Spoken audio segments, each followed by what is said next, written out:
بالله من الشيطان الرجيم.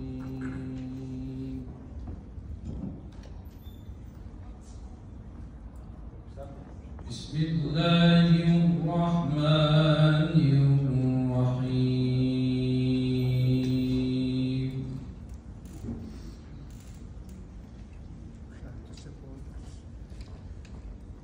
ولنبلونكم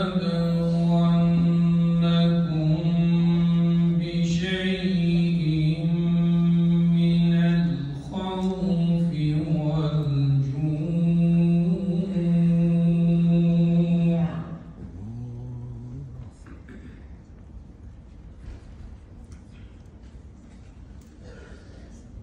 ونقص من الأموال والأنفس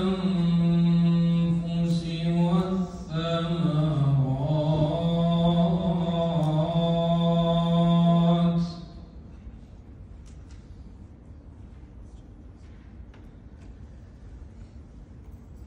وبشر الصابرين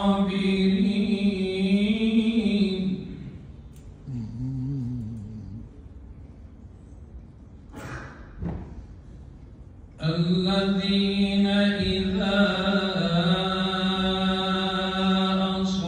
أصابتهم مصيبة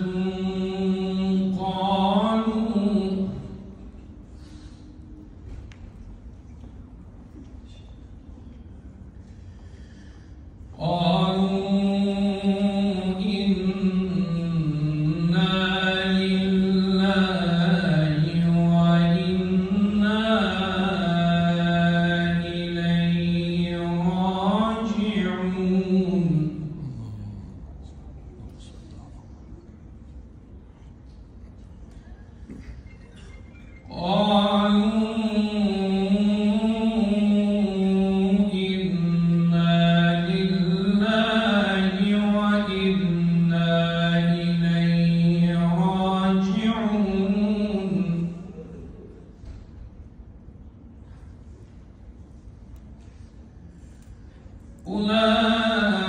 أولئك عليهم صلوات من ربهم ورحمة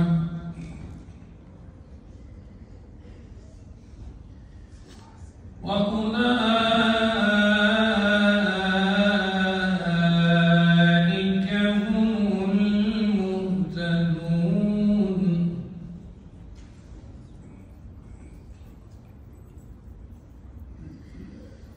بسم الله الرحمن الرحيم. يا أيتها النفس المطمئنة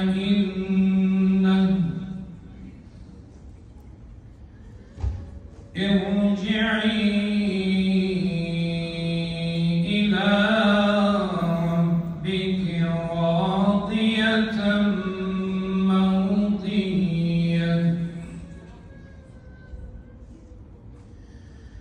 فادخلي في عبادي وادخلي جنتي. صدق الله العلي العظيم. بسم الله الرحمن الرحيم. خداوند انشاءالله همه اموات ما و شما را غریق رحمت خویش بگرداند. این مادر دلسوز و فداکاری که امروز همه ما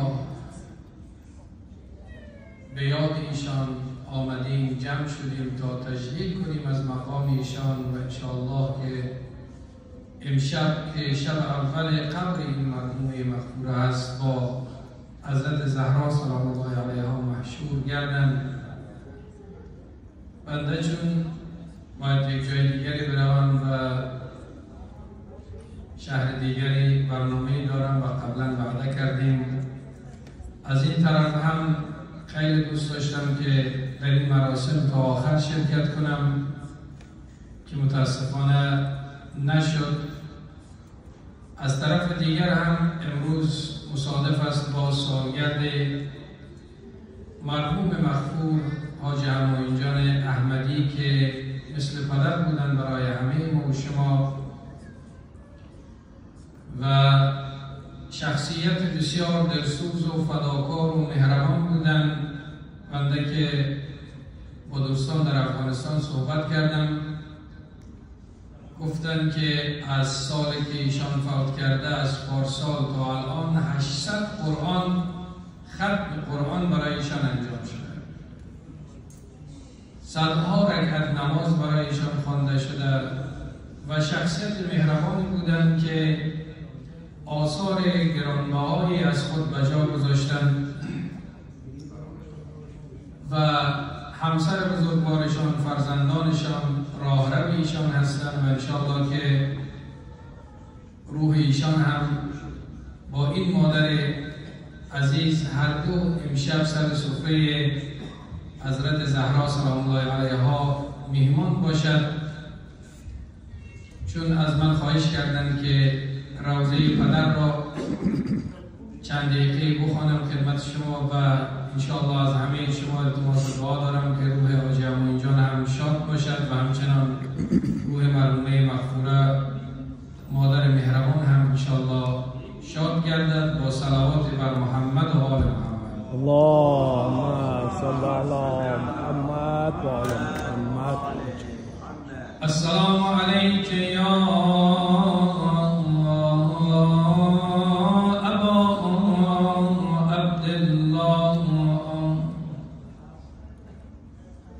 وعلى الأرواح التي هلت بفنائك عليك مني سلام الله أبدا ما بقيت وبقي الليل والنهار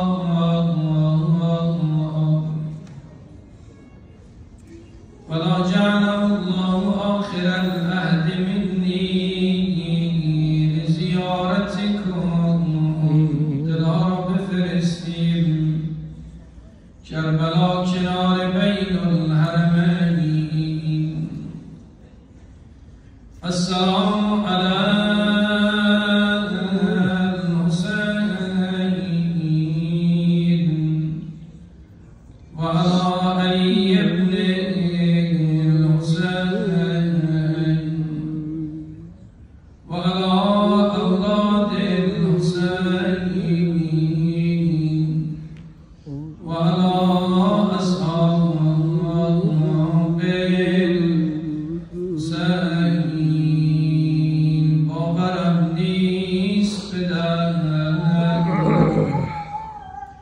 رفتی و خاموش شدی، ترک ما کردی و با خاک هماغوش شدی. خانه را نوری اگر بود ز رخسار تو بود، ای چراغ دل ما از چه تو خاموش شدی.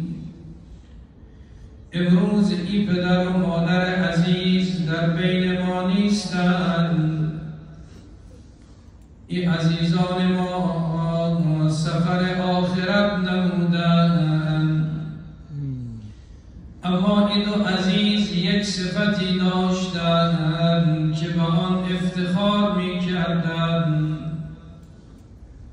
مرحوم حاج آقای احمدی افتخار می کرد که غلام حضرت زینب باشند.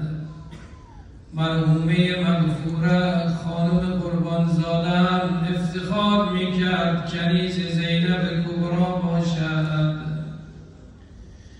اما همه آمدند به شما تسلیت گفتند، با شما غمخواری کردند، اما کسی نگفت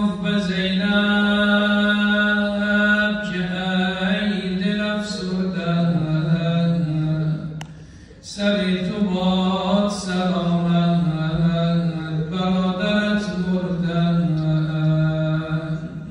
به جای اینی که به زینب تسلیت بگوید یه وقت ملعون دستور داد اسرا را وارد قتلگاه کنید هر کسی یک شهیدی را در بغل میگرفت اما زینب کبرا به دنبال گم شده خودش است گلی گم کرده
مرحوم مغفور حاجم منجل یک دختر نازدانه‌ای داشت. ابی عبدالله الحسین یک دختر نازدانه‌ای دارد به نام سکینه. آمد خدمت عمه جان بگو ببینم این بدن قطعه بدن کیست؟ یه وقت زینب صدا زد آقا نعش ابیک الحسین، یعنی این عشقی بدن بابای عزیزم حسین است. و سیعلم الذین ظلموا ای منقلب ینقلبون. انشاءالله امشب مرحومه مغفور حاجم جان سر سفره ابی عبدالله حسین علیه السلام میهمان باشند. شفای مریضان، برآورده شدن حاجات، رفع گرفتاری ها 5 مرتبه با هم این آیه شریفه را میخوانیم. اما یجیب مضطر اذا دعاه و یکشف السوء. اما یجیب مضطر اذا دعاه